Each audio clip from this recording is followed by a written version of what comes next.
Halo, Assalamualaikum. Perkenalkan nama saya Nindira Azlia. Saya di sini dari kelas 7A Manajemen Pagi. Jadi di sini saya mau menjelaskan tentang segmentasi dan targeting pasar dari mata kuliah pemasaran jasa.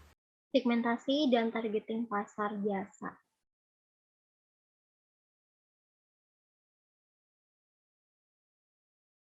Apa itu segmentasi?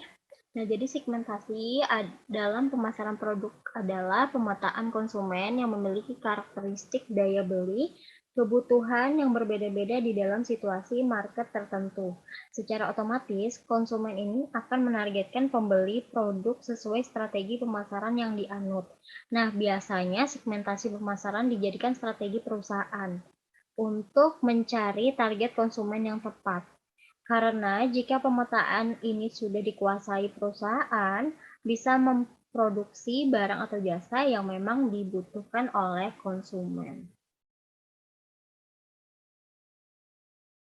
Selanjutnya ada target pasar. Target pasar adalah kelompok konsumen atau pelanggan yang menjadi sasaran bisnis untuk melakukan pendekatan. Tujuannya adalah agar kelompok konsumen tersebut membeli produk atau jasa yang ditawarkan.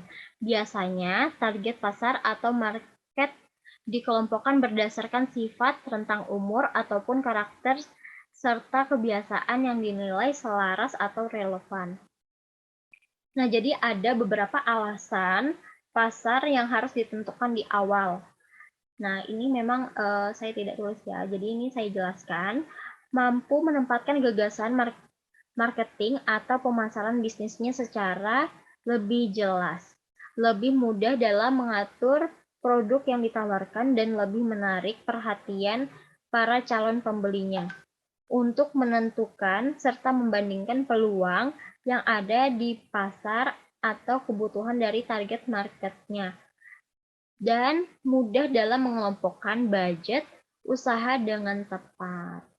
Nah, itu beberapa alasan mengapa target pasar tersebut harus dilakukan di awal.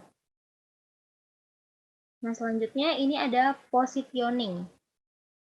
Positioning adalah bagaimana menempatkan produk perusahaan ke dalam benak customer secara luas sehingga akan tertanam dalam benak pasar bahwa perusahaan kita adalah definisi dari kategori produk yang Anda jual.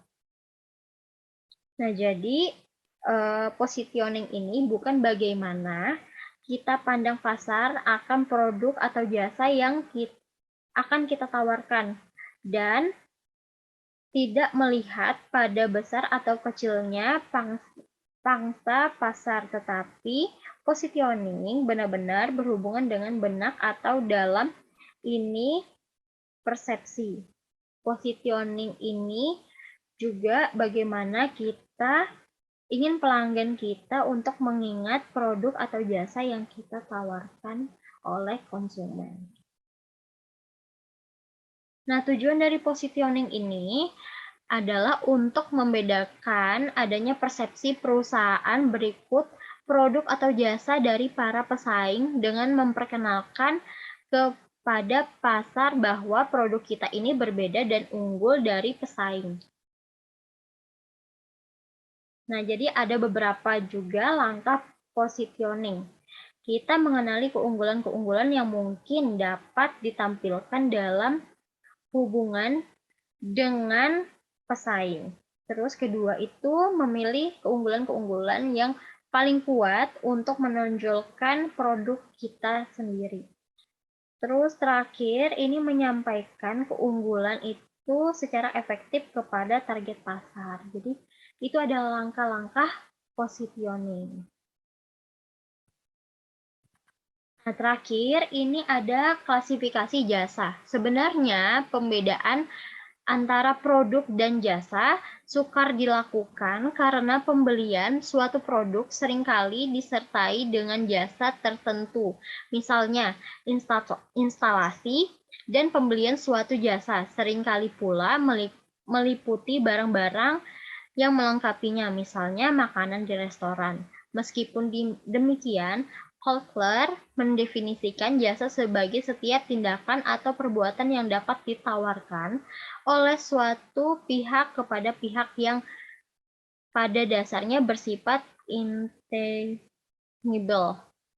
tidak berwujud fisik atau tidak menghasilkan kepemilikan sesuatu. Walau begitu, produksi jasa bisa berhubungan dengan produk sifat maupun tidak. Nah, itu sekian presentasi dari saya. Terima kasih. Wassalamualaikum warahmatullahi wabarakatuh.